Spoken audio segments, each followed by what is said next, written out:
चक्री गेममुळे आत्महत्या होत असल्याची कुसळम गावातील नागरिकांमधून चर्चा।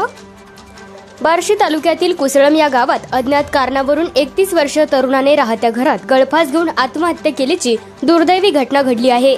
ही घटना रात्री 11:30 वाजेच्या सुमारास ते पहाटे 5 वाजण्याच्या दरम्यान घडली आहे।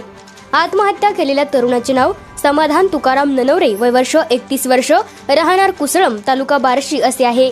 मिळालेल्या माहितीनुसार बाळासाहेब राजेंद्र ननवरे, वय वर्ष 32, राहणार कुसळम यांनी पोलिसांना दिलेल्या माहितीनुसार 24 ऑक्टोबरच्या रात्री सुमारे 9 वाजता ते आणि समाधान दोघेही जेवण करून गप्पा मारत बसले होते।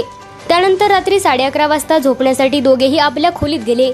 दुसऱ्या दिवशी म्हणजेच 25 ऑक्टोबर रोजी पहाटे 5च्या सुमारास चुलती सीताबाई ननवरे अंघोळीला पाणी ठेवण्यासाठी स्वयंपाकघरात गेले असता त्यांनी स्लॅबच्या छताला असलेल्या लोखंडी हुकाला ओढणीच्या सहाय्याने समाधानने गळफास घेतलेले पाहिले।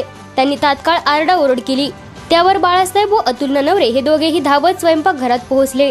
त्यांनी समाधानला खाली उतरून तात्काळ बार्शी ग्रामीण रुग्णालयात उपचारासाठी दाखल केले, परंतु डॉक्टर श्रीकांत शिंदे यांनी तपासणी केल्यानंतर समाधानचा मृत्यू झाल्याचे घोषित केले। या घटनेची नोंद बार्शी तालुका पोलीस ठाण्यात अकस्मात मृत्यू म्हणून करण्यात आली असून पुढील तपास पोलीस हेड कॉन्स्टेबल अरुण डुकरे करीत आहेत। गावात या घटनेने हळहळ व्यक्त होत असून कुटुंबियांवर शोककळा पसरली आहे।